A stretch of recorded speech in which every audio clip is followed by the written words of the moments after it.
On Memorial Day 1978, I dropped dead. 10 days later, I would leave UCLA Medical Center with this prescription. Don't walk upstairs. Don't go anywhere without someone who knows CPR. Give up your motocross career. Take heart medication for the rest of your life. You have over a 50% chance of dying in the next 2 years. And if you're lucky, you'll survive sex. That turning point launched my personal quest for optimal health. Without the ability to perform even moderately strenuous physical activities, my diet became crucial to my personal well-being and my survival. First, I went with the U.S. government's conventional advice, following the USDA's low-fat, high-carb food pyramid recommendations. I soon learned that following the food pyramid left me constantly hungry, hypoglycemic, and over-obsessing about everything I ate. I continued searching, reading everything I could get my hands on about natural health. I experimented with a wide variety of eating methods, cleansing fasts, and dietary philosophies to see if they could help me be my healthiest, including macrobiotics, juicing, water fasts, the master cleanse, natural hygiene's food combining, and vegetarianism. I also explored spiritual disciplines and their dietary ideas, and ultimately became a raw food vegan in an effort to find both health and the same inner peace I'd felt during my near-death experience on the running track. For over 5 years, I ate only uncooked fruits, vegetables, nuts, seeds, and sprouts, an experience that inspired my first book, The Christ Diet: Connect Your Cells to Your Soul. But as time passed and life stresses tested my resilience, I didn't feel as good physically or emotionally as when I first began a vegan diet. The defining moment for me was my mother's death at the hands of a drunk driver. My dietary discipline, no matter how well-intentioned, wasn't providing my body, mind, or spirit with the materials I needed to recover from the physical and emotional impact of my loss. In fact, it wasn't long before my inner voice began crying out for real protein. During these same years, as I became a writer and broadcast journalist, we've seen a new national crisis emerge, an epidemic of overweight, obesity, and diet-related chronic disease that is now the #1 killer in the U.S. and spreading unchecked to developed countries around the globe. The confusion for most Americans is that we see and hear so much contradictory advice that we don't really understand what to eat for optimal health. How can we deal with a national obesity epidemic when most of us aren't even sure how to lose our own excess body fat? In fact, 10 years ago, a National Harris poll said 80% of Americans over 25 were overweight, and ABC News declared that Americans are fat and just too confused to do anything about it. The public is confused not because what are known as facts continue to change. The public is confused because what the media and special interest groups and large corporations selling foods, etc., would like you to currently believe is a fact keeps on being changed. 90% of the people that I see have no clue, and they're just jumping from one thing to the next thing on a daily basis. I think we just need to ditch the whole thing and reconceptualize and reteach nutrition. From a very basic point of view, I think we complicate it too much. I have spent a fair amount of time in hospital scenarios, and it's tragic when you see some of the compounding factors of obesity and how it shortens lives, how it decreases the quality of life. So it's a tragedy in that regard, particularly when we're seeing more and more children affected by it. People will not be able to afford the cost of chronic obesity and diabetes and all of the complications that come with that. We're spending $147 billion a year because of obesity-related conditions. And we've seen the rate increase among kids in all communities. In the African American and Hispanic communities, the numbers are even worse. Add to the mix our new personal media devices, and escaping our uncertainty is made increasingly difficult, because we are surrounded by a never-ending cycle of ever-changing diet recommendations and emotionally charged nutritional beliefs. Everywhere we go, every day of our lives. There are 3 things in life which are very visceral: religion, politics, and nutrition. They're all based on belief systems, and none of them respond well to challenge. Essentially, they say, don't confuse me with the facts because in my heart, I know I'm right. A quick Google search on healthy eating reveals literally thousands of contradictory messages. medical entertainment shows, superficial news coverage, inaccurate reporting, and personal opinions delivered as fact, fueling even more confusion. Nobody's really interested in delineating the distinctions here and educating people and allowing them to make an informed choice. We look for sensationalism, and so they create a very false dichotomy right out of the gate that usually the person presenting information like this, Gary Taubes and some other people, have been kind of waylaid by these setups, essentially. Health is not simply the absence of disease. Health is being healthy. And a lot of people have no disease, but they never get enough sleep, they can't get out of bed in the morning, they don't have all the energy they need for the things they do, they have to visit a doctor 2 or 3 times, in a 6-month period, they're at their chiropractor every week, they take 2 or 3 over-the-counter pain meds, 2 or 3 anti-inflammatories, a bunch of antihistamines. That's not health. They don't have a diagnosed illness, and they are not healthy. And that's most of the public. The tragic end result of this confusion is that in the U.S. alone, it's estimated that between 300,000 and 400,000 people die every year from complications directly related to their diet. That means in 10 years, 4 million more of us will be dead from largely preventable causes, a statistic that should stop us in our tracks and push us to search for an immediate solution. Yet what remains is an invisible epidemic without a face. Sadly, unless we see the horror for ourselves on live television, as we did September 11, 2001, we don't seem to grasp the very real threat to ourselves and our loved ones. With all due respect to those who lost their lives that day, their friends and loved ones, take a moment to consider this analogy. The largely preventable deaths of the 300,000 to 400,000 people who die every year from disease caused by the diet they eat every day is about 100 9/11s, essentially the same as 1 9/11 every 3 days, year in and year out, with no end in sight. Dropping dead was easy that hot Memorial Day in 1978 compared to what I had to face later. That day, at the age of 24, I felt no pain, had no visible scars, and soon moved forward with getting my life back together.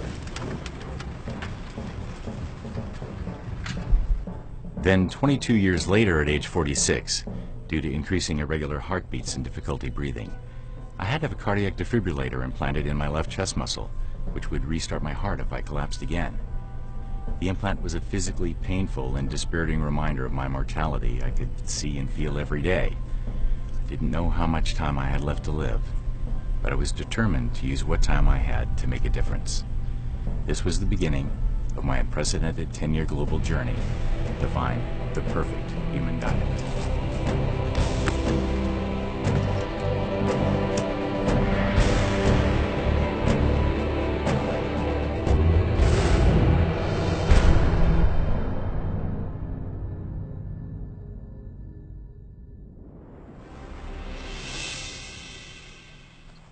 Albert Einstein once said, "We can't solve problems with the same kind of thinking we used when we created them."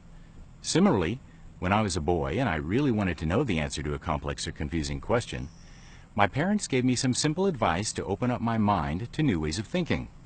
First, they said, dive in and do your own homework. Second, be willing to look past conventional thinking for clues and alternative points of view. And finally, don't be afraid to go back and start at the beginning and see where it leads you. Using that model, preparing to search for the perfect human diet required me to do some homework on a few nutritional pioneers that are flying under the radar of conventional dietary thinking. The West Coast repository for one of the largest libraries of books and media dedicated to preserving the works of the nutritional pioneers is the Price-Pottinger Nutrition Foundation in San Diego, California, where I spoke with the Foundation Board Vice President, David Getoff.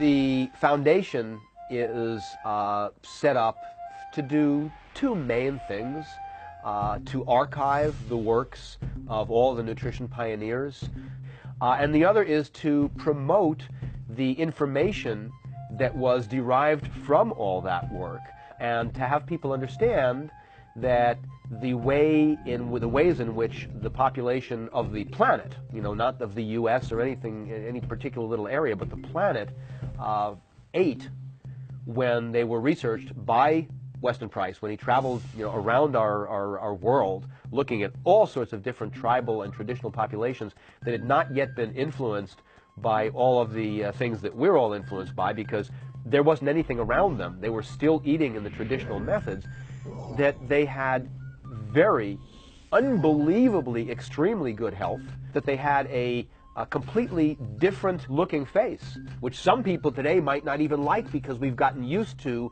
the thin faces that have developed from improper feeding, which is pretty cute actually. It's very interesting. But the jaw structure in the skull was large enough that you didn't have to remove your wisdom teeth because there wasn't room for them. You didn't have to pull 2 or 3 other teeth out for orthodontia and then work on an overbite or underbite. None of those things happened because we were all eating correctly.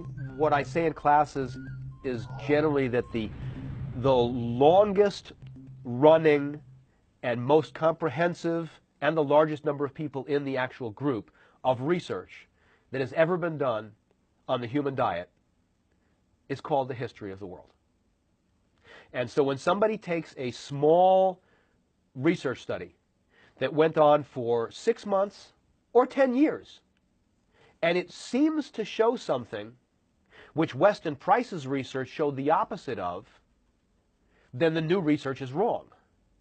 Because Weston Price's research was specifically designed to look at tribal populations that had been eating the same diet for many, multiple generations, and that they still had perfect health. Another modern nutritional pioneer flying under the radar of conventional dietary thinking is Professor Karen O'Day, currently of the University of South Australia.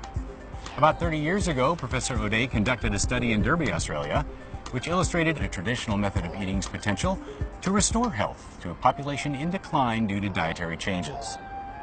Professor O'Day examined a group of Australian Aborigines who had originally grown up in the bush as hunter-gatherers. They knew which foods to pick and gather, they knew how to make weapons to kill kangaroos and dig out wallabies, and knew where and in what season to find both wild game and plants. But as early adults, they became westernized. They moved into small towns and cities and started to eat Western foods. They became fat. They developed health issues like type 2 diabetes and heart disease. So Professor O'Day asked the group, would you be willing to go out to the outback for a 7-week experiment and become hunter-gatherers again? They agreed. She took them out to their traditional country in an isolated location where they lived off the land as hunter-gatherers. Depending on whether the group was on the coast or inland, their diet varied, eating from 54 to 80% animal protein, 13 to 40% fat, and from 5 to 33% wild fibrous carbohydrates. Lo and behold, they lost weight. The insulin resistance, the high blood pressure, the high cholesterol, everything normalized when they reestablished their former traditional lifestyles. All this improvement came in just 7 weeks on a diet predominantly animal in origin, an average of 64% animal-based foods. And interestingly enough, exercise was not a factor in their improvements. Professor O'Day determined that the group was actually less physically active in the bush than in the city. A current test of a traditional method of eating's ability to restore health has been undertaken by Canadian physician Dr. Jay Wortman, who became interested in the relationship between diet and diabetes in the First Nations peoples of Canada. First Nations are one of the Aboriginal peoples in Canada, and they have terrible problems with obesity, metabolic syndrome, and type 2 diabetes. And I think it's got a lot to do with the change, a dramatic change from a traditional diet to a modern diet that is not a very healthy diet. Well, the traditional diet in this part of the world was very low in carbohydrates, and it consisted of game, seafood, all kinds of fish, and some wild edible plants, usually seasonal plants like berries and certain greens that are eaten at certain times of the year, but a diet that's very low in starch and sugar content. And so it got me interested in the modern low carbohydrate diet. So I looked at the research in low carbohydrate diets and found that people who had diabetes or metabolic syndrome or just obesity benefited a lot from being on a modern low carbohydrate diet. So I got interested in that relationship, the traditional diet, the fact that it was low in carbohydrates, the change in that diet, which is a big increase in carbohydrates, and the advent of these diseases. In my travels, I go into a lot of remote communities and meet with people. I started questioning the elders about the diet. Like, what were your traditional foods? What kinds of foods did you eat? And I started collecting stories, and it became very evident to me that their diet was very low in carbohydrate. Everybody was very interested, and we've selected a community where it looked like it may work and started developing a study there. And it surprised me, actually, in some ways, the enthusiasm, the uptake. People immediately understood that the connection between their traditional ways and this dietary approach made sense to them. It resonated very strongly with them because there's a whole renaissance going on in terms of the culture. I feel like I'm the guy standing by the train tracks, and I know that the bridge is out down around the corner, and I'm waving at the train saying, "Stop, stop," and they all look at me like I'm crazy. And it's interesting because in the niche where I work with this diet, with First Nations people, when I connect the dots for them and I say, think about your traditional diet, think about what your elders ate, your ancestors, and think about the foods that you eat today and how your diet has changed, the light bulbs go on. So I find it very rewarding to work in this population because they get it. They get it very quickly, and it makes a lot of sense to them that the diet they're eating today may in fact be the cause of a lot of the health problems they have.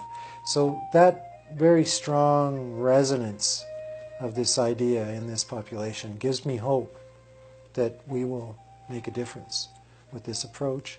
And if we make a difference here, it's going to be hard for everybody else to ignore. For my next phase of preparation, I began searching for perspectives we are unlikely to hear in the mainstream media's coverage of popular dietary advice, beginning with vegetarianism.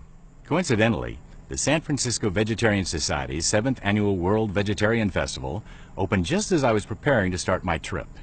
It seemed like a perfect opportunity to hear the current thinking in the vegetarian and vegan world from both the participants and the movement's professional leaders. How you doing?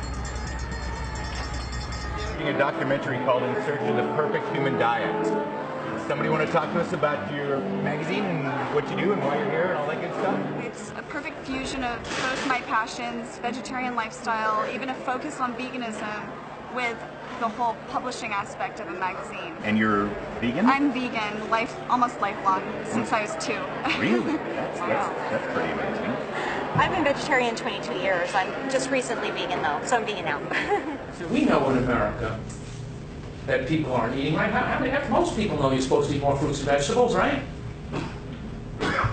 I don't tell people they should eat more fruits and vegetables. I tell people, they say, how many servings of fruits and vegetables? 5 a day, 6 a day, 8 a day? And I say, no, stop counting. Don't add fruits and vegetables to the core of your diet. Make fruits and vegetables the diet. You follow that? Then we can count what things we eat, a couple of this and a couple of that aren't fruits and vegetables. But most of what we eat should be fruits and vegetables, and our diet should be vegetable-based. The mistake that most vegetarians make is they think they need to make up for the lack of dead, decaying flesh in their diet. You don't need to make up for the lack of meat in your diet. You just need to get rid of the meat. Okay? And then you need to get all of your calories from whole natural foods, not from highly processed, heated, beaten, treated, chopped, diced, salted, sugared crap that's being sold at 5 times the cost of whole natural foods, because that's what people want. Tell us why you're here. I am the co-founder and creator of Tasty Eats. So I created soy jerky. Soy jerky? Yeah. Now that's interesting as an alternative to beef jerky. Yeah, absolutely, because beef jerky is just loaded with saturated fat, sodium, just artery clogging ingredients. Okay. So beef is bad, soy is good. Absolutely. We're actually anatomically, we are herbivores.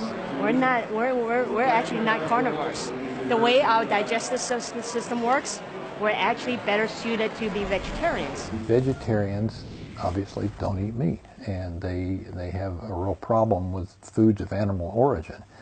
So if you advocate a low-carb diet, and you pretty much are telling people to eat meat, and it doesn't have to be. I mean, we've had patients, a lot of patients that have been vegetarian and have done fine. I mean, they have to work to do it, and they have to take some supplements, but they can do it and they can do fine. But for the most part, if you advocate a higher protein diet, you're advocating a meat diet. And people that are vegetarians look for every reason to not eat meat, and up to and including trying to promote this idea that it's healthy, that the vegetarian way of life is a healthier way of life, which is not true. I mean, it's absurd. That are sort of articles to physicians on how to deal with patients on vegetarian diets, not to get them off the vegetarian diets, but how to, you know, what kind of treatment problems you're going to run into. I mean, it's an aberration. It's not the way of man. I mean, we've got a carnivorous GI tract. There are two kinds of GI tracts, basically. There's a carnivorous and there's an herbivorous. And an herbivorous GI tract is, you know, got multiple stomachs, a lot of herbivores, because the nutrient density in plant foods is so low. But animals, cows that eat grass and things like that, that's really not very nutritious. They have to eat all the time. A lot of these vegetarian animals regurgitate their food and rechew it and re-swallow it. Some of them even eat their own feces to recycle it to try to extract every little bit of nutrient out of it. But the main thing is they have to eat all the time. And we don't do that. We can eat once a day and do fine. We can eat once every 2 or 3 days and do fine, just like lions can. I mean, we've got a carnivorous GI tract. So, and vitamin B12, which is only found in foods of animal origin, is essential to us. I mean, if we don't get vitamin B12, we die. It's an essential nutrient. So that right there, in and of itself, with nothing else, is an argument against the fact that our natural state is as vegetarians. It's nonsense. What is commonly referred to as the low-carb diet, recently gaining wider media and medical acceptance, reframed as low glycemic, had its beginnings in 1863, with the first popular diet book ever written, Banting's Letter on Corpulence, addressed to the public. In 1862, London undertaker William Banting was 65, 5 foot 5 inches tall, and weighed 202 pounds. So fat, in fact, he wrote that he couldn't stoop to tie his shoes, became winded with every slight exertion, was losing his eyesight and hearing, and had to walk downstairs backwards to avoid knee and ankle pain. After 30 years of failure trying everything we're still advised to do today, including reducing fat, cutting calories, and exercising more, one doctor finally prescribed a diet that advised him to, quote, abstain as much as possible from bread, butter, milk, sugar, beer, and potatoes, which had been the mainstay of his diet for years, and eat instead 3 meals per day, primarily of meat, fish, poultry, or game, very small amounts of dry toast and fruit, any vegetable except potatoes, tea without milk and sugar, and dry wine. And no strict restrictions on the quantity of food at his meals. In August of 1863, Banting wrote in his booklet that at 66 years of age, he had dropped 35 pounds in 38 weeks, and later 50 pounds by early 1864. His eyesight and hearing improved, he could exercise freely, and yes, he could finally walk downstairs forwards with perfect ease. His book became a phenomenal success, ruffled the feathers of some in the medical community and popular press, and his name became part of the Queen's English, as a verb, meaning to diet. You know, we know that Banting came out with his diet in 1863, published it, but how did the medical community respond? And what people don't realize is that for the most part, the medical community decided that Banting was right. So these diets would recommend meat and green vegetables, and that was the basis of a diet. If you went to the obesity textbooks or the medical textbooks, Sir William Osler, who was the most famous physician of the turn of the 20th century, the early years of the 20th century, in his medical textbook he says, you know, fat children come to see me or fat women come to see me, I tell them to give up carbohydrates, starches and sweets. And you get rid of added fats as well, by which they meant butter, lard, you know. So you're eating the basis of the medical establishment's typical diet through the 1960s would have been some amount of meat and green vegetables. Every diet restricted carbohydrates. And then the question was whether or not you were going to restrict fats as well. And this isn't actually through 1910, say from 1865 to 1965, for a century. If you went to a hospital and were treated for obesity, you were told to give up carbohydrates. Now, of course, it's obvious to anyone following the media's coverage of diet and health stories that the low-carb prescription is not conventional medical advice, begging the question, what happened to the science of nutrition and weight loss that had guided medicine for the preceding 100 years? You know, in the 1950s, we started coming up with this idea that fat causes heart disease. And if you're going to tell people to eat less fat, you got to tell them to eat more carbohydrates. So the idea of the fattening carbohydrate and the idea of removing carbs first from a weight loss diet in the 1960s vanished, to be replaced with the idea that dietary fat is the problem and carbohydrates are now, not only are they heart healthy, but the basis of a good and healthy diet is supposed to be a lot of carbohydrates. Jane Brody, the New York Times personal health reporter. This is her 1985 Good Food book. And the subtitle is Living the High Carbohydrate Way. And she actually says in the book that when she was raised to believe that potatoes, bread, pasta, rice were fattening. Lo and behold, they're not, and you can eat as many of them as you want. And now a weight loss diet becomes the exact opposite of what it was. Now it's a weight loss diet is low in fat and high in carbohydrates, and particularly those carbohydrates that everybody believed was fattening until the 1960s. Bread, pasta, potatoes, just don't put fat on it. Don't put butter on it, don't put cheese on it. That's what makes you fat. And the fascinating thing about this switch, this paradigm shift, is that there was no evidence to support it. There was this belief that fat caused heart disease by its effect on cholesterol, and nothing else. You know, absolutely nothing else. We changed at least a century of established wisdom on what constituted not just a healthy diet, but a weight reduction diet, based on a belief that dietary fat caused heart disease. You know, we have come out of the era in which fat is demonized as the bad macronutrient. But that legacy is still very much with us. I still see that when people are giving people nutritional advice, talking about weight control, I still see the emphasis on fatty foods and people talking about high-fat foods and cutting down on fat consumption and low-fat foods. Fat does not make you fat. You know, this is a very important concept. Fat does not make you fat. What is driving the obesity epidemic in this country is the very high consumption of high glycemic load carbohydrate foods, which have been technically manipulated. The famous Framingham heart study was used to promote margarine and other foods that did not contain saturated fat, but in fact, this study found that those who ate the most saturated fat, the most cholesterol, and even the most calories weighed the least, had lower levels of serum cholesterol, and were more physically active. So the three biggest risk factors for heart disease, or what we consider risk factors, were lower in people consuming more saturated fat. My Food Plate is the new graphical representation of the newly revised 2010 Dietary Guidelines for Americans. The plate replaces the well-known but confusing food pyramid in an effort to simplify the federal government's at-a-glance nutritional guidelines intended to promote health through improved nutrition. Using new, more generalized language, the new guidelines advise us to enjoy our food, but eat less. Eat more vegetables, fruits, whole grains, and fat-free or 1% dairy products. And also to eat less of the foods that are high in saturated fats, sodium, and added sugars. Substantial changes to the actual recommendations made by the new food plate are few, leaving it essentially the same as the old pyramid. But what doesn't get much public attention is the methodology that has been used to create the U.S. Diet Guidelines. The guidelines are based on a report generated every 5 years by a specially selected review panel.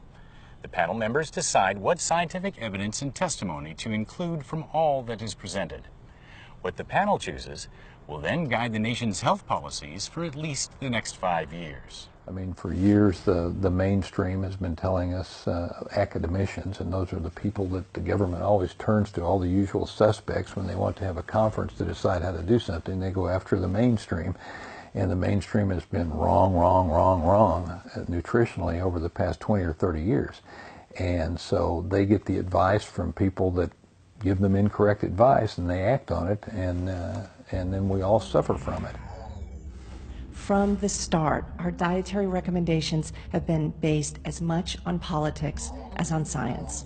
The first set of dietary goals were written by political staffers, not by scientists or nutritionists. They were based then, that first set, on the as yet unproven theory that reducing dietary fat would reduce heart disease, diabetes, and obesity. They directed Americans to consume less fat, less sodium, less saturated fat, more carbohydrate, and these recommendations have remained remarkably consistent for 30 years. They come right out and they actually say vegetarian for kind of the first time. It's even more grain, more legume-based, a de-emphasis in animal-based proteins, which for me is absolute madness and is definitely driving the train in the wrong direction. And it's further problematic that there's no distinction made with, when they say plant-based proteins or grains, a snack well or a similar, like, highly refined, high fructose containing item is lumped in right along with a bowl of steel-cut oats or pearled barley. With few people are eating those types of foods, though, and even for me, those are not optimum foods. Those are marginal for the most part, which makes me sound like a crazy person. But let's take that then further steps of refinement and take that steel-cut oat and make it instant oats, which we know that the glycemic and insulin-generating effects of that type of food are so much more powerful than the less processed forms. It's somewhat disheartening. I went to a farmer's co-op in Arkansas once and went in there and started looking at the labels on the feed bags, and this guy comes over and asked me if he could help me, and I told him kind of what I was doing, that I was writing a book on nutrition and I wanted to see, how you fattened up animals. And he said, well, the guy that does this is upstairs. Let me take you up and he can talk to you. So we go up and the guy pulls out his book of his manual of animal feeding, I think it was called. He looks down there and he said, yeah, this is where we come up with our formulas to fatten cows, to fatten hogs, to do this, to do that. And so he made me some copies of these things, and so I took them home and I ran them through my nutritional computer just to see how it came out, and it came out almost to the percent exactly what the USDA food pyramid is. So farmers basically use the USDA food pyramid to fatten their animals, and so I refer to it as the feedlot pyramid. Now with initial preparations complete, it's time to start at the beginning of human evolution to see where it leads us. I traveled to the University of Colorado in Fort Collins to meet with America's leading expert in evolutionary nutrition, Professor Lauren Credane. Evolution by natural selection is the most powerful idea in all of medicine and biology. It's only been within the last decade, maybe 15 years, that the scientific and nutritional communities have become aware that indeed our nutritional requirements are shaped by our evolution. Probably about 1987, I read the classic paper by Dr. Boyd Eaton from Emory University called Paleolithic Nutrition that was published in the New England Journal of Medicine. And I thought that was about the best idea I've ever heard of in my life. And being somewhat of a obsessive personality, I decided to follow up on this. And after I read the article, I went out, and there was 60 or 70 references to the article. I went out and got every one of those. And I read every one of those. And if you're a scientist, you realize that every article has references. And you basically can reference every paper that's ever been published, ever. And so I started to read these articles, and I started to put them in piles. They started to form these patterns, like milk, problems with drinking milk, problems with eating grains, problems with vegetable oil, and so forth. And then I started to file them. And you see these filing cabinets in here. I now probably have 10 or 15, 20,000 scientific articles. And they started to form sub-patterns, and that patterns and blah, blah, blah, blah. And so I started to get this insight into the whole thing. And one of the days, finally, in the early 90s, I got up the courage to call Boyd Eaton, because he was kind of my hero. Called him up on the telephone, and he's a gentleman by the true sense of the word gentleman. And he, of course, entertained a telephone conversation from a complete stranger for about 45 minutes. And at the end of the conversation, he goes, well, it sounds to me like you know more about this than I do. To better illustrate the concept of evolutionary nutrition, Professor Credane took me down to the football field to give human dietary evolution a sense of scale. 2 million years ago was the very first appearance of a member, one of our ancestors called Homo erectus. And so we believe that this is the first member of the human genus Homo, which means man. And we believe that this is a crucial step in the evolution of the human diet. So this is basically the starting point. And we can go back 500,000 years earlier, and that's when the first stone tools were made. But the first appearance of people that were anatomically very similar to us from the head down starts about 2 million years ago. Then Homo erectus leaves Africa and crosses into Europe. We find Homo erectus for the first time in a place called Dmanisi. Dmanisi is dated to about 1.7 to 1.8 million years ago. This is the first time we see Homo erectus moving to 40 degrees north latitude. Now, the crucial idea at 40 degrees north latitude is that plant foods are not available all year round. So there's a number of months out of the year when there is nothing to eat but animal foods. After we pick up the fossil record from Dmanisi in Georgia, the Homo erectus spreads throughout the rest of Asia. They go east to a site in China roughly 1.65 million years ago. They spread all throughout Asia up to about 40 degrees north latitude, but they couldn't crack much higher latitudes than that because they probably hadn't mastered fire by that time. Then we have Homo spreading from southern Europe on into northern Europe, and we can go to Boxgrove in England about 500,000 years ago, between 400,000 and 500,000 years ago, where we can pick up the fossil record there. Boxgrove revealed a rich fossil record of big game animals and the butchering of large herbivores, including rhinoceros. Another famous European site is in Schöningen, Germany, dated to 400,000 years ago, where a series of wooden throwing spears were found. Radiocarbon dating has confirmed that 3 of the wooden spears found there are the oldest complete hunting weapons ever found. They were found with more than 10,000 animal bones, mostly from horses, including many that were butchered for edible meat. Then, at about 230,000 years ago, we first see evidence of Neanderthals in Europe. And the evidence suggests that, like early Homo, they were highly dependent upon animal foods. As our brain size increased, our behavioral sophistication also increased, and we were better able to hunt animal food. We weren't dependent upon scavenging them, and so more and more the fossil evidence suggests that more and more animal food was included in the diet. It takes a degree of behavioral sophistication to be able to make a sharp stone stick to the end of a spear. Now, did diet have anything to do with our sophistication?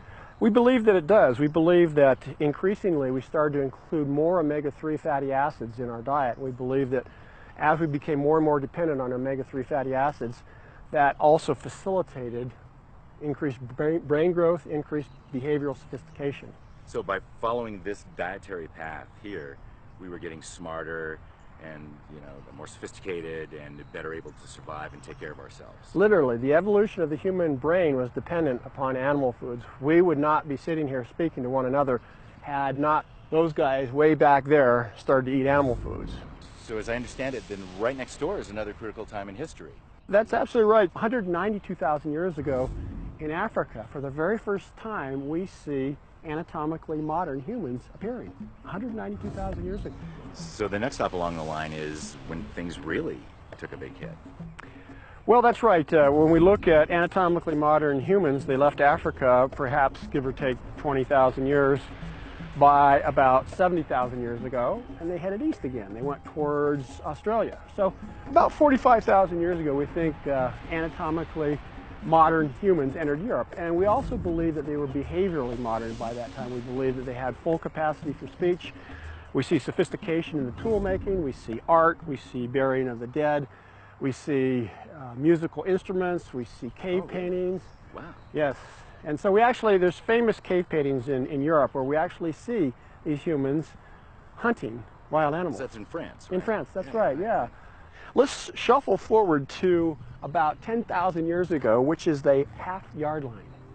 The half-yard line? The half-yard line, indeed. That was 10,000 years ago. Now, that seems to be historically remote, but on an evolutionary basis, it's a drop in the bucket, isn't it? Let's shuffle on up there.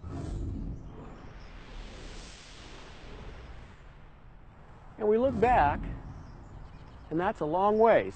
From that point until here, every human being on the planet ate wild, plant and animal foods that they either hunt or gather. From that point to here, nobody drank milk or ate grain. So for the first time, we see humans eating dairy and wheat, and then there was another big change with that, right? That's right. With the Industrial Revolution, we started to include refined sugars, refined grains, and mixtures of these refined sugars, refined grains, refined oils. We call them processed foods. These are the ubiquitous foods in the typical American diet that comprise more than 70% of the average calories in the American diet. Right now. Right now. 70% of everything that we eat stems from the industrial period, essentially. The industrial period forward. And actually, processed foods really didn't get going until about 1900, 1920. So let's go down to that point here on our evolutionary time scale, and let me point down here to this. If we take a look at the last fifth of the last inch, we're talking right in front of your fingernail. Right in front of my fingernail. The last fifth of the last inch of this entire evolutionary time scale, that's when humanity started to generally eat processed foods. Now tell me, my God, when you look back at that distance to here, is it any wonder that we are having trouble with our diet? We are so far off base from what we are genetically programmed to eat. The second leg of our search takes us to New York City, first to meet with the American Museum of Natural History's Gary J. Sawyer, physical anthropologist. Sawyer specializes in the forensic reconstruction of our extinct relatives based on the most up-to-date evidence of where and how our ancestors lived. We do not know how to eat properly. We feed ourselves, but we fail to give ourselves the proper nutrition. And after a while, it becomes cumulative, and that's when we start developing degenerative diseases. I'd like to welcome to the Hall of Human Origins. We're going to take a big leap in time now into what we call the very early Paleolithic. If you'll follow me over this way, okay. I'll be able to explain to you. Great. We're now 2 million years into the past. What I'd like to point out is the environment where these people lived. All open grassland, what we call savanna. There's trees in the background, but it's very open, very dangerous territory for them. So when we hear that the earliest modern humans came from Africa and came from the savanna, this is a representation of that? This is an excellent representation. What I'd like now to do is show you something.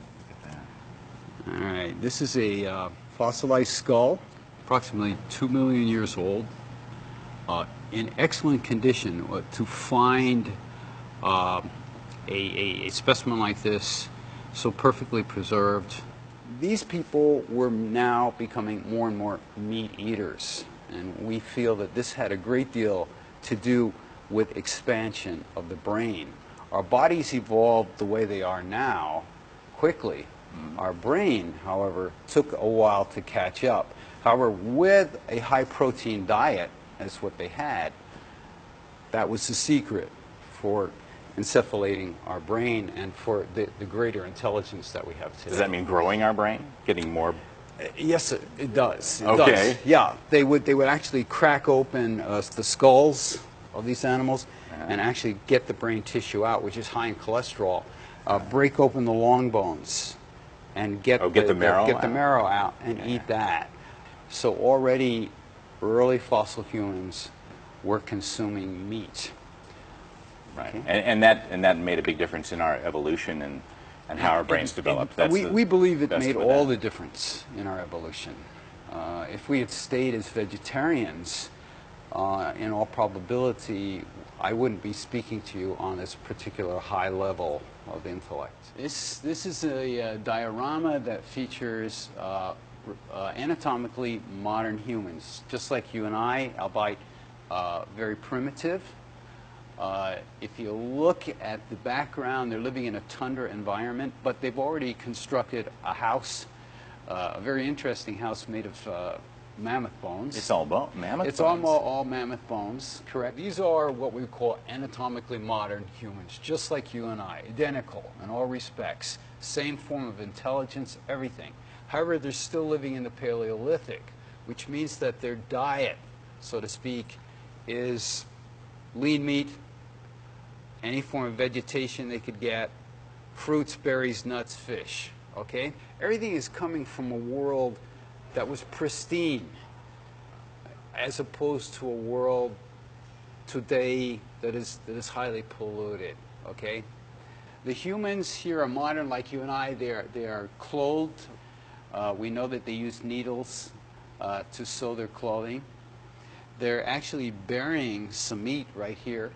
Oh, right there. Right there they are, right? So their refrigeration system. Their refrigeration system. Okay, so they're advancing considerably, okay? They're still what we call in the Stone Age. They're still making their tools of stone and bone.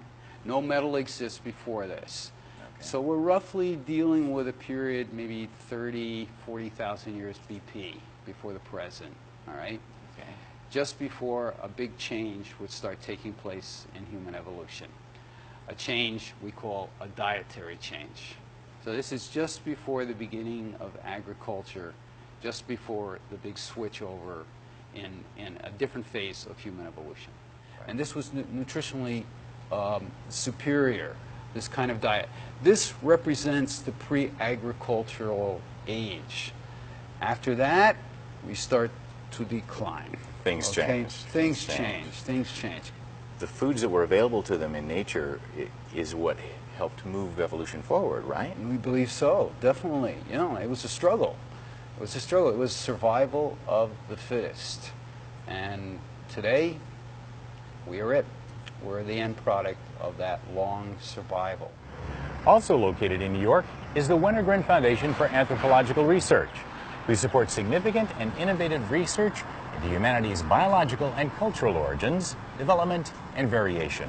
Evolutionary anthropologist and president of the foundation, Leslie Aiello's research focuses on the evolution of human adaptation, including evolution of diet, the brain, language, and cognition. What we call the ideal human diet depends on what we call human, because we've had 7 million years of human evolution. That being defined as the time that we separated from our closest living ancestors, the chimpanzees. But throughout that 7 million years, we weren't human as we would define it today. And for probably 5 million years throughout that time period, if we saw one of these ancestors on the street, we'd recognize them as an ape standing on 2 legs. And their diet was correspondingly different. It wasn't identical to modern apes. But what we think is they were subsisting primarily on vegetable materials, fruits, leaves, that type of thing, supplementing, of course, with a bit of animal material. But at about 2 million years ago, we think the change really happened. And at this time, our ancestors, we call them Homo erectus, were radically different in body form. They were about 50% again as big as these earlier ancestors. And if you saw them on the street, they would look more like us. They would have the same body proportions, long legs, relatively short arms in relation to those legs, and very importantly, smaller teeth and jaws. Now, this indicates that there was something definitely different about the diet of these ancestors at 2 or 1.7 million years ago. The question is what was different. Many of the earliest modern humans were actually also very big individuals. And so, so this idea that our early ancestors were small people and we've just gotten bigger since then really isn't true. And it looks like, there were periods, from these large individuals. Many modern humans are much smaller. Our early hunter and gatherer ancestors, one of my old professors used to say this was the high period of human evolution, and it's been downhill since then. Because they were eating a huge diversity of foodstuffs. We go to the supermarket and when we make a salad, we think that we're eating a lot of different types of veggies and all. But in comparison to what our early ancestors were eating, this isn't true. They had a huge diversity. Once you start agriculture, you seriously reduce the variety in your food. And this also reduces the variety of nutrients you get. And what we think we're seeing when we see the real reduction in the skeletons, when we see evidence in the skeletons of really nutritional deficiency, that what we're tracking is this reduction of the variation in the diet. We aren't getting what we're built to need. And I think that that's the bottom line of it. In 2003, at a symposium on the evolution of the human diet, the known, the unknown, and the unknowable at the University of Arkansas, one remarkable development caught my attention above all others presented, that we were just now entering a period of exploding scientific understanding, with rapid changes in scientific technology bringing to light new facts about the human diet that were previously unknowable. 3 years later, when I was interviewing Professor Cordain, he said, "You really should talk to Mike Richards at the Max Planck Institute. He's got some new technology that can tell you exactly what humans ate in the past." On my way to Leipzig, Mike suggested I visit one of his department's dig sites in the south of France to see the human nutrition discovery process from start to finish. They came here, they were butchering these animals, they were leaving behind the bones and the stone tools. We want to know a little bit more about that. Were they cutting off the meaty parts and taking those with them? Do you find evidence of those parts still here? What exactly was the process that led to the creation of this thick deposit of bones? Well, you're standing in the site of Jonzac, also known as Chez Pinot, Middle Paleolithic and early Upper Paleolithic site that was really, it was discovered in effect 100 years ago when they cut this road that we're standing in. They cut a road to get access to the limestone face here, which they then quarried. And when they built this road, they sliced through the site. And you can probably see the richness of the archaeological levels there. You see that tag that says SW08, and all those dark things in the section are stone tools. Oh. And so it's a very rich layer that appears as well down here. They didn't report it to anybody official. It didn't really make it into any publications, and the site went unnoticed again for about 100 years. And it was in the 1990s that a French geologist working in the region came here and took advantage of the road cut, came across the stone tools and the bones in the section, and brought it to the attention of a local French archaeologist. What we do is we study the bones and stone tools left behind by first Neanderthals and then modern people at the top of the sequence, and reconstruct what kinds of stone tools we find and what kinds of animals they were hunting at what periods, and indeed were they hunting, or were the bones brought here by other kinds of animals like various kinds of carnivores and so forth. And are these all animal bones at this point? Yep, all animal bones. And then that brings us up to this layer of large limestone blocks that you see. Below those limestone blocks, we know it's Neanderthals. Above those limestone blocks, we know it's moderns. And during that time period represented by those layers there, the change happened. And then what happened when those two groups met each other? Did they indeed meet? What was that interaction like? And here you would have had hundreds of thousands of years of Neanderthals living here, well adapted to this region, doing perfectly well, probably. And then in come these modern individuals. How did they react? What exactly happened? Well, and thus far, when it comes down to diet, can you tell from, besides the reindeer, obviously the animals that were here, can you tell us what they ate? Well, the evidence, for the most part, is going to come from the bones, because that's what's preserved. We have a large team here of individuals studying the fauna, and they can tell you a little bit more in detail about the kinds of things they're finding. That they're finding down there. We have found lots of reindeer during the excavation, and as you can see, long bone of reindeer, and we've got a scapula of reindeer there, just there, and lots of rib. Is the preference for reindeer because reindeer was the animal that was here, or do we have a lot of reindeer because they really wanted reindeer and there were horse and bison around, but they ignored those? Those are the kinds of questions. Right, selective. Exactly. Is there anywhere in this layering that you said Neanderthals completely disappeared? You don't find Neanderthals after that layer of roof fall. Moderns came in. So modern humans more like us? Yes, exactly like us. Exactly like us. They were modern humans. They had a brain that was organized, as far as we can tell, like ours. So you have to imagine these Neanderthals being extremely capable hunters, extremely capable at surviving in this environment. They were very intelligent, bipedal hominins, successfully adapting to this region, but yet at the same time, not quite us. Not and quite. To me, that's what makes them so interesting. we want to really understand if those Neanderthals were encountering anatomically modern humans, because we want to understand if they interact with each other. Because right after that, they disappeared. And of course, one of the big questions is why did they disappear? And what happened when they disappeared? It's certainly one of the bigger questions is, I mean, it's kind of fun Why to are we imagine. here and they're not here? Yeah, exactly. Yeah, that exactly. kind of thing. What happened? What happened exactly that our species is the one that was left standing? Would you say, based on the archaeological evidence, that they were healthy compared to humans today? Well, fortunately, they were healthy, because we would not be here if they were not healthy. All of the fossils excavated at the dig are taken a few miles away to a field lab where they are identified, bagged, labeled, and logged prior to being taken back to the Department of Human Evolution's laboratories in Leipzig, Germany. Department Director Jean-Jacques Houblon spoke with me more specifically about what the Institute's research has discovered about early modern humans' health. Well, if it looks like Neanderthal and modern humans evolved as hunter-gatherers, were we healthy then, and were we healthier than now? Well, I'm sure that they had a lot of troubles with their health, but very different kind of problems than the one we have now. We live in a society which is very safe. We don't have much accidents. Although we have violence, it's limited.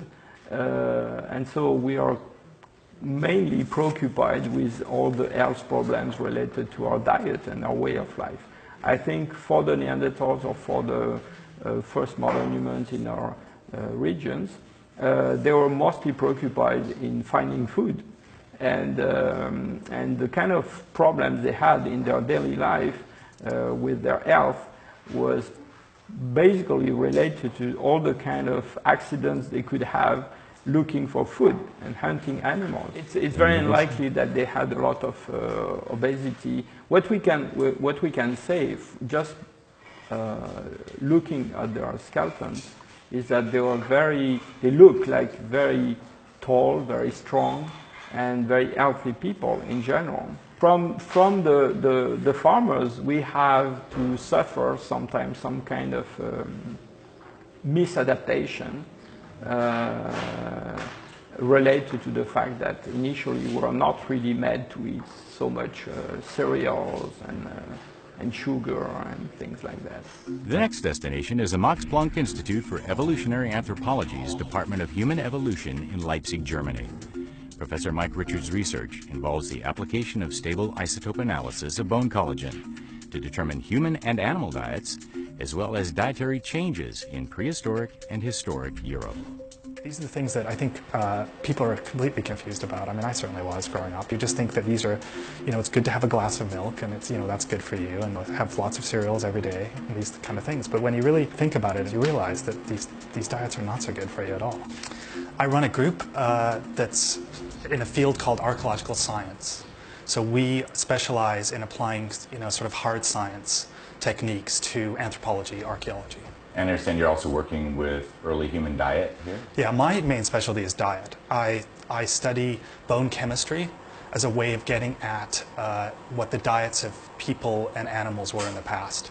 And one of the main things we're looking at is the evolution of diets through time by trying to get this information from these bones themselves and doing scientific analysis of the composition of these bones. People have hypothesized that it's a trait of the first Homo, our species, is that it's animal products is what led to our increased brain size and all the sort of things that that set us apart from other primates.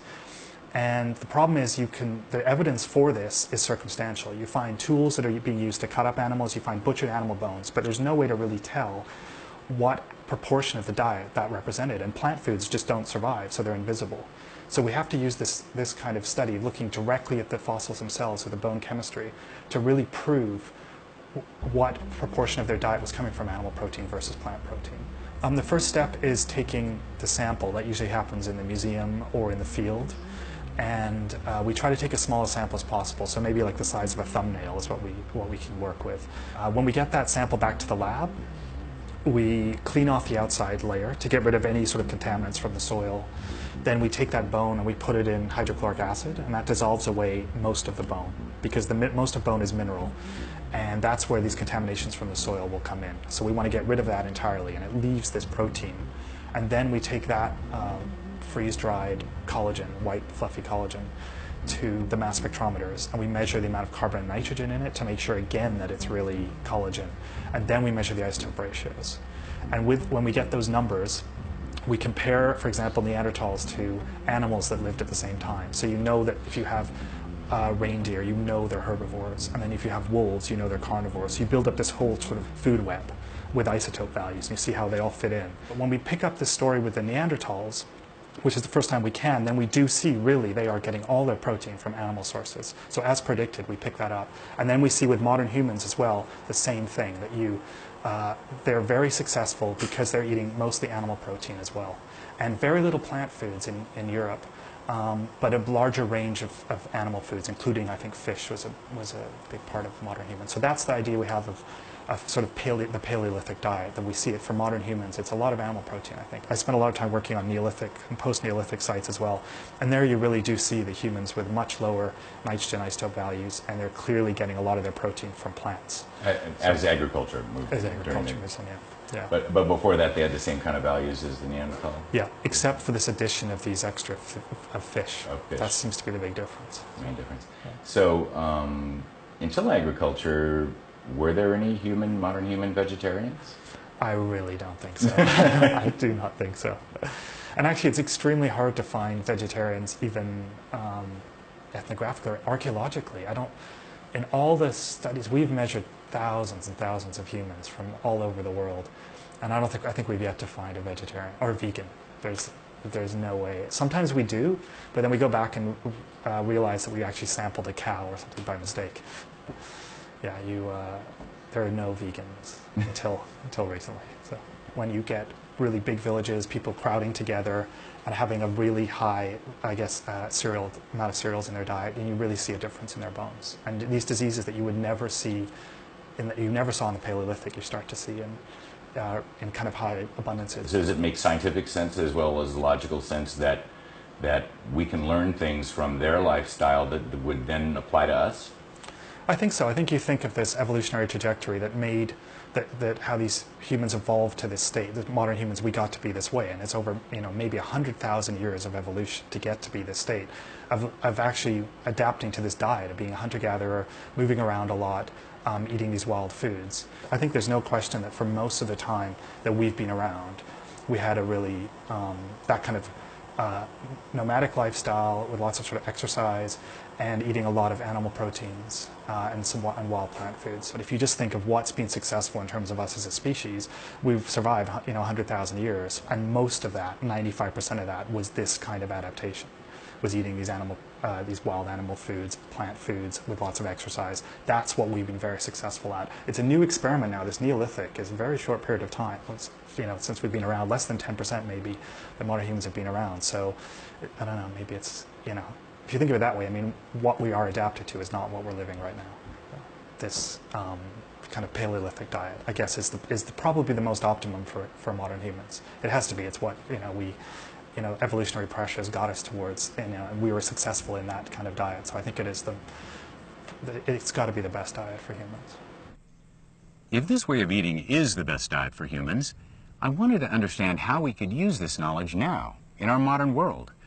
I called Professor Cordain to see if anyone, medical professional or scientist, was putting this evolutionary nutrition method of eating into practice with real patients. He suggested I contact Dr. Lane Sebring at the Sebring Clinic in Wimberley, Texas, who is having extraordinary results with his patients employing just such an evolution-based method of eating. One of the things I tell my patients, it's nice to know improvement's possible. Every year the doctor adds a new pill to your list and you've got another problem, and the hope starts to fade. I sort of break food into two categories, human food and non-human food. And the human foods would be the lean meat, chicken, fish, turkey, etc., preferably from an animal eating what it's designed to eat. Fruits, nuts, and vegetables. The non-human food would be the grains, which is probably the worst problem we've got. Dairy after 2 years old. We're not designed for dairy after 2 years old, certainly not from another animal. beans and potatoes. And so those are the simple categories that I put them in. And people understand that, I understand that. And it helps me to make choices. Grains cause us to lose height. They cause a narrowing of the sphenoid bone here. Our bones aren't strong enough to support the full weight, and that buttress the skull, and so this is narrowed. This bone now is narrowed down, and so we have smaller brains as a result of eating grains. We have more scrunched up noses we can't breathe through, and we have a jaw that can't hold a full complement of teeth, and so we get overlapping teeth, or we have no room for our wisdom teeth, and that's common to all civilized groups on the planet. Because they eat grains, and that happened when that began, and it follows the introduction of grains into the diet. They bring in gluten, they bring in yeast, they cause a chronic inflammatory state of the gut. And as a big initiator of almost all our chronic inflammatory diseases, autoimmune diseases, rheumatoid arthritis, virtually absent in the archaeologic record prior to the institution of grains into the diet. I try to get patients to realize what they need to do is to think about protein as time-released glucose. Okay? You think about protein, the liver can take protein and turn it into glucose in a time-released fashion. Work harder, makes more. Okay? That's how we're truly designed. How beautiful is that? So you got steady energy all day long. But if you eat a bunch of carbohydrates, then the insulin level goes up and insulin goes to the liver and shuts off the conversion of protein into glucose. So now, if you had a steak for breakfast, you can't get to it for energy, you see. And so your sugars are going to start crashing pretty soon. And at that point, the only way to get it back up is either to rest a little bit, and you can sort of stuff more protein in, and that'll bring it up. But a lot of times at that point, they're craving carbs. They want something quick, they want it now. And they don't feel good. Each meal should start with a major source of protein. Surround that with all the vegetables you want. And then in between meals, if you want some fruits and nuts, or maybe even with the meal, you can do that as well. Like I like to throw nuts in a big green salad. You know, sometimes fruit in there as well. And if you need those two work, the fruits and nuts work great for snacks. Doctor, here we are at Brookshire Brothers Supermarket, local Right. supermarket here in town. Right. And most people shop in a regular supermarket, and you know they want to really know and understand what they should buy and what they shouldn't buy when they go shopping. So, how about we go inside and you show us what to do?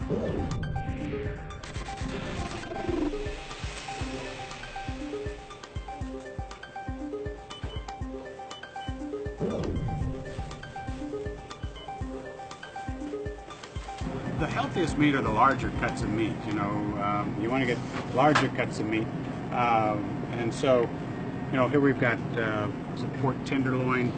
Here's some more of my favorite here: sirloin steak. Looking for, here we go, some ribeyes.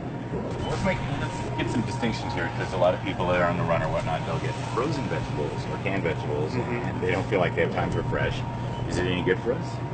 Well, between the frozen and the canned, the frozen is much better for you. It's not, they often add some salt, but here's some collard greens, etc. But these are frozen. They're usually quick frozen, and so maintain their freshness.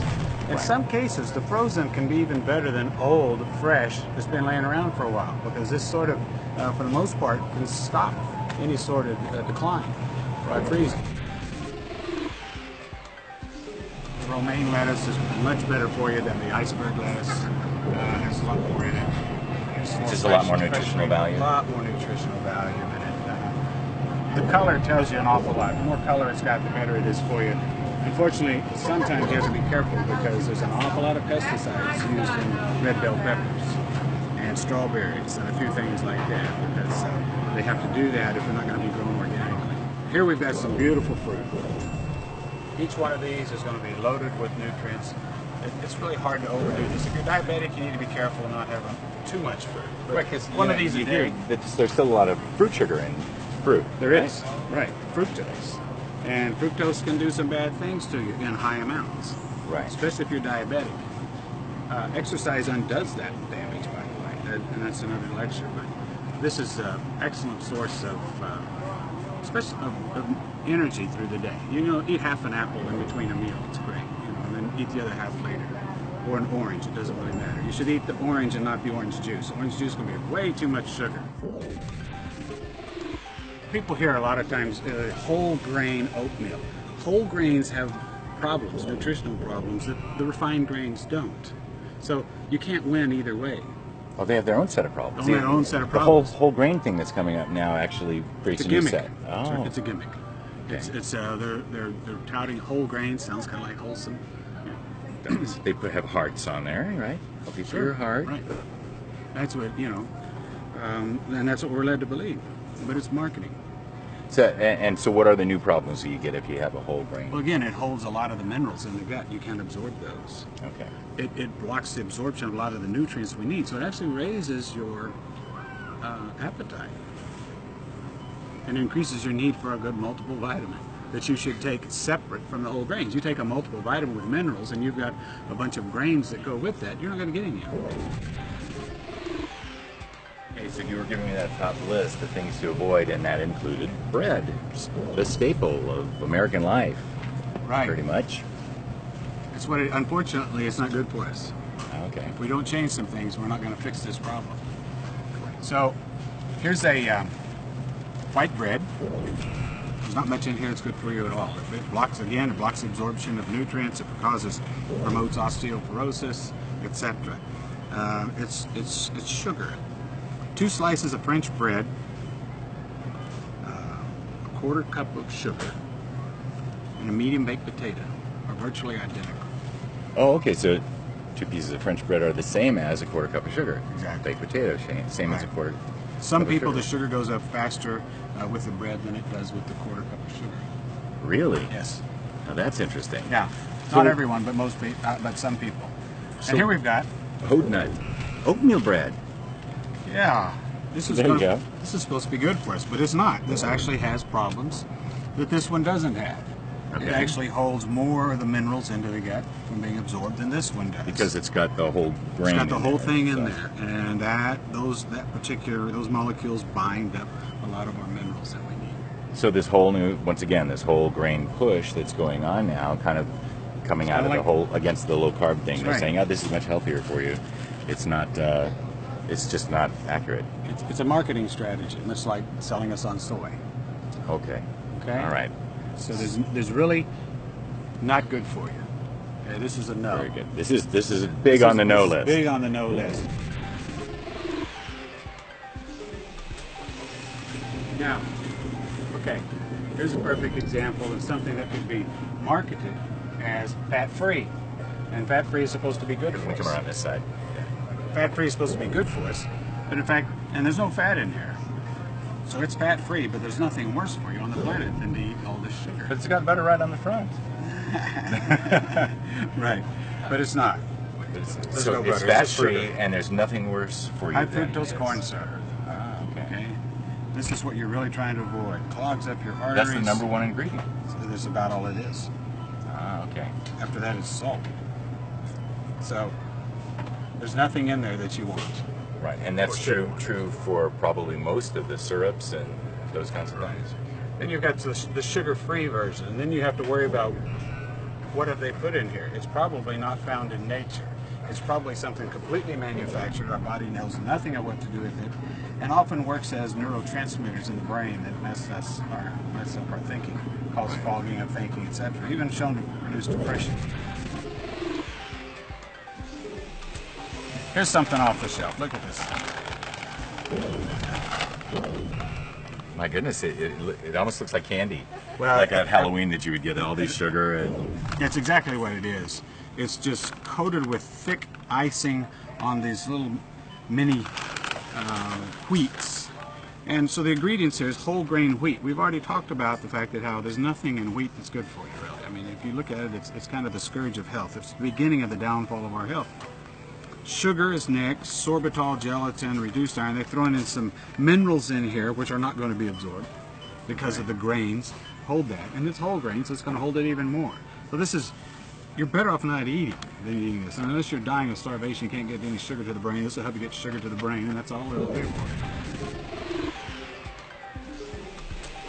Every once in a while, it looks to me like maybe some of the good stuff is hidden in the middle of the This is about it. aisles. From what I can, this is about it. Here you've got some walnuts, very good food. Oh, these look great. Pecans, almonds. These, they're hard to overdo. So this is a yes. This is a yes. This is a big yes. There's just And so we many just- things here in the store that can do us damage if we're not really aware, if we don't. The keep answer is, ourselves- in truth, almost all of it. Almost all of it. If you go to the fruits and the nuts and the vegetables and the lean meats, the chicken, then you're good. It's wonderful for you, you know. And people here at the checkout in this little town, they see me checking out, and I'm pretty good about how I eat, and they see and they just think, oh, I wish I was going to your house for dinner, you know. But I've loaded up the steaks and the roasts and all the fresh greens and salads. There's much more color. And then here comes somebody right behind me with, you know, and they're kind of hiding their stuff because they know what I do and how I think about it. And I had a patient one time that told me, she said, you know, Dr. Sebring, after reading about this, and I realized that nothing we bought was good for us. Nothing we ate was good for us. I shop very differently now. That's a lot quicker shopping.